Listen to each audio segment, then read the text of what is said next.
Well, this week Google was ordered by the federal court to pay former New South Wales Deputy Premier John Barilaro more than $700,000 for failing to take down YouTube videos the court deemed to be defamatory.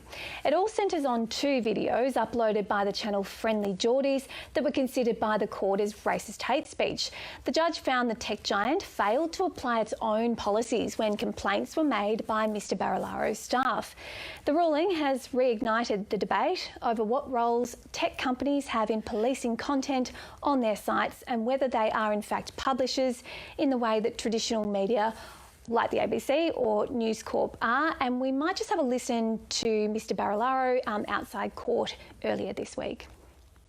You've got to be either courageous or stupid to take on Google, and maybe there's a bit of both. But the reality is that it is unfair for the little guy out there, and I see it every day. They don't have the opportunity to defend their name and go to court. I had that opportunity, but it has been traumatic. I'm just happy it has come to an end. I'm happy that on the record now it's clear that Google allowed this to happen. I have been defamed. It was a campaign of abuse, especially online. There's still a debate to come and a question over whether Google will even have to pay defamation damages to John Barilaro. According to some academics, they may be protected by US law. Let's get more on this from Senior Lecturer at the University of Western Australia Law School and litigation lawyer Michael Douglas. Michael, thanks for joining us. Can you just explain whether or not US law would trump this kind of a decision in the Australian courts? The short answer is no. You don't describe it in terms of trumping if you're being accurate. Rather, we've got a situation where Australian law is in conflict or a conflict of laws with US law. So Australian law provides that Google needs to pay, that's unequivocal, and if Google doesn't pay, it gets in trouble, called contempt. US law provides quite differently, and for a few years now there's been legislation in force in the US, which means that if you take a judgment from a country that is in America and try to enforce it against a person located or notionally located in the US, you can't do it unless that judgment meets the same standards as the First Amendment.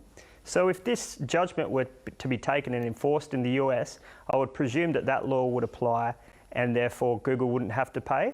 But as a practical matter, I don't think it's going to matter. I think they're going to pay. So I don't think the issue is as devastating as some have suggested. Would it have rattled the company at all? I mean, is it a reminder they have to take a bit more notice of international defamation law? Absolutely, it would have rattled them, and I think that's the reason why they fought the matter at all. I should clarify, the fact they have to pay $700,000 or so, that sum of money wouldn't rattle them in circumstances where they're deriving billions of dollars per annum from all over the world. But I think just as a general idea, the idea that they have to comply with standards of speech protection that are radically different in each place in which they do business, that idea is something they've been fighting against for years now. We saw it in Europe with their right to be forgotten. We see it in Australia with defamation law. And Google employs a lot of people to push back against countries that try to hold them accountable in a way that the US wouldn't. What precedent would it set for Google, or will each case be determined on the specifics of what's said online? Well, this case in particular didn't really break any new ground. It's been a part of Australian law for literally decades that anyone who participates in creation of subject matter can be a publisher of defamation, which means that if a newspaper publishes a letter to the editor, they can get on the hook for it even though they didn't author it themselves. And what has happened is that generic principle has just applied to new technologies like Google Search, like YouTube, as they've emerged. But Google does enjoy lots of defences. For example, under our Online Safety Act, Google isn't required to monitor all the content on the internet, and any law that says otherwise is invalid. And similarly, under that legislation, they have a defence if they don't know about it, and they ought not reasonably to have known about it. That general position is also affirmed by our defamation law. So although this case is, I guess, a stark example of the situation Google faces in Australia, I don't think it will come as any surprise to Google. To the contrary, they knew they were in this situation, and really, this case, if anything, it might remind Google they need to take threats seriously, because it was the failure to remove stuff when they knew about it. They knew this content was online. They knew Friendly Geordies likes to make some spicy memes that have a go at people in some nasty ways, and they failed to act. And that failure was at the heart of why they've suffered this loss. Jenna, why didn't they take the videos down? Well, it's a really good question, except that I reckon that's generic for platforms everywhere. I mean, there's a fantastic organisation in the US called Bot Sentinel. It's run by a guy called Chris Bouzy, B-O-U-Z-Y, and he's been trying to get Twitter to take down these incredible attacks on Kamala Harris. Does Twitter give anything, any kind of a toss? Absolutely not. And, you know, lots of complaints, never any action. I mean, platforms don't act. No matter the platform, they just allow defamation, hatred. Yeah. I mean, look, if I could make platforms behave, that'd be glorious, but it just doesn't happen. And I cannot understand why we've allowed this ecosystem to develop. I mean, the level of hatred directed at particular segments of our society is massive. And the platforms, do they act? They never act. They're mental. And I just don't know that you can rely on these kinds of laws to protect women, in particular women of colour, even more so. Why is it like this? We just got this way. It's terrible. I don't think we can change it, and I'm not sure that this Google case will make any significant or reasonable shift. Toby, do Google make a legitimate point that as a host of literally millions of different content creators who make all sorts of comments and videos, etc., that they shouldn't be liable for that? They're a vehicle for content, but not responsible for what's said online? No. Google are publishers. To my mind, they're publishers. I mean, Google's a corporation worth well over $1 trillion. Last year, if you look at their annual report, they made $189 billion in profit. 149 or 145 billion of that was from media sales. They're a media organisation. That's what they do.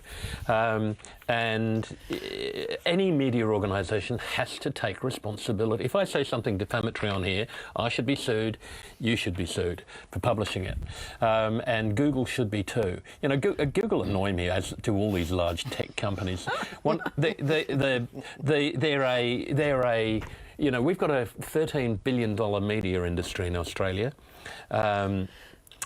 And Google and Facebook and Twitter and those people are sucking the lifeblood out of it. They're taking all the revenue out, and the companies that have to make a living are having to sack their journalists. We're getting fewer and lower quality journalists. Investigative journalism is no longer affordable in a substantial way. And that's all down to bloody Google.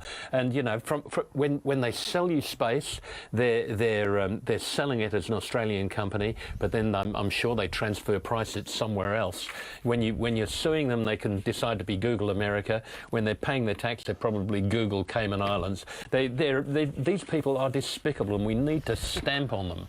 Sharam, I need to go to you there because you're laughing and shaking your head. Are they despicable? Do we need to stamp on them? No, I'm just so glad to be always going after Toby because it's quite entertaining. He makes some very good points. I think, you know, I don't feel as strongly or emotively as he does, but for me, I think there's an interesting question here. You know, Google, on the one hand, wants to say that they're not a publisher. They want to stand behind the concept of free speech, and they're basically saying, look, this is free speech. People can say what they want to say, and other people can respond as they want to respond. We're not going to regulate speech based on content. And they're taking that position, which is essentially a free speech position. We're not going to regulate based on content. People can say what they want to say. And yet, on the other hand, we know that Google has quite been in the business of censoring of content by their search engines. And their search engines have been designed to move away from certain topics that they don't want too much attention on. And we've seen this with a lot of things. So it's odd. I don't think Google can stand behind their free speech claim. Now, I'm not sure if it's fair to equate them to traditional media outlets, especially, for example, like YouTube. So Google owns YouTube, and YouTube was the offending platform here. Because YouTube, there's like millions and millions of users. And each of these users is posting, 5, 6, 7 contents a day, so there's literally millions and millions of new content being posted all the time. So it's not like a traditional media outlet that has a certain finite number of employees that can send these employees to training to understand what is the line that they can't cross, where they can have legal teams review stuff that goes up before it does, because they're a contained corporation with a certain number of employees. So it is reasonable to understand that they can't know of all the content that's out there. But I think what happens, I think what happens in this case is that they have been informed. They've been informed of what's out there, and they still did nothing. So I think that's where it. Well, yeah. I think that's where we have to begin to draw the lines. It's not to treat them as a general, typical media outlet, which they obviously are not. In my opinion, Google or YouTube is not. And the concept here is the concept of innocent dissemination. Dissemination. Innocent dissemination. It could be decimation as well. Innocent. I mean, we totally need better reporting, don't we? I mean, we need, when you report an item, you need to get instant feedback, and platforms should be taking down hate speech. That seems reasonable. Yes, if it's a question of not of hate speech, but where there's an allegation of defamation made, some of our publishers here wouldn't take a story down or a comment down if they stand by it, though, would they? Well, I think, yeah, I mean, we would be going to court. There'd be a bit of argy-bargy. There might be a few changes to a story even before you go to court. But there's a whole lot of stuff that never gets taken down that should be taken down. And no matter how often you might report things, as is happening with this Bot Sentinel Kamala Harris campaign, they just don't act. I mean, that's a combination of defamation, hate speech, and just sheer bloody-mindedness. Michael, do you think that we will see other cases like this in the Australian courts? Do we typically see a flow-on effect from cases like this, where other people who feel they may have been defamed on YouTube or elsewhere will take this to the courts now? Yeah, we'll definitely see them. I might commend some of them on behalf of clients, but I don't think this. It's a windfall for Michael. This wasn't a particularly unique case in that intermediaries have been the subject of litigation for a few years now. I think it's just that the public is starting to catch up with where the courts have been going for quite some time. But I know from experience I can push back on the fact that intermediaries like Google do nothing. To the contrary, they often take down things quite promptly. I think they just took a position here. They died on a certain hill and it ended up being expensive. I think if they do comply with their policies as they're written, a lot of content which this panel would find objectionable would be taken down. It's just getting them to act with that level of consistency one would expect from a court. That's the next step. And I think we're moving in the right direction in a lot of ways. The platforms have been working with the government to try to get mechanisms like our Online Safety Act to operate better, because for them it's in their business interests for, I guess, the general public to be confident that there's quality content on their platform. So I wouldn't characterise them as evil as some of the panellists have, but on the other hand, I'm under no illusions. They're there to make profit, and to the extent that taking down content interferes with their profit motive, they're going to choose money. Nikki, just quickly, $700,000, small change for Google. Should they put some of that money towards a bit of sub-editing or mechanisms to take things down? Look, I think it's very hard for them to know exactly what everything is that's out there. And probably the point I'd make is, I get Toby's point, and there is a lot that goes on there, but don't throw the baby out with the bathwater. I mean, some of these platforms do provide amazing services, for marginalised groups to have support groups, for information to get out there, for fundraising when we're facing floods and fires and things. It's not all 100% bad. Yep. And a lot of our Aboriginal communities use social media in a new way never seen before, so a bit of balance there. Well, that's all we've got time for. Thanks so much to our panel, Nikki Hutley, Jenna Price, Toby Ralph and Shahram Dana, and to our guest here, Michael Douglas. Catherine Robinson is with you tomorrow. Have a great night.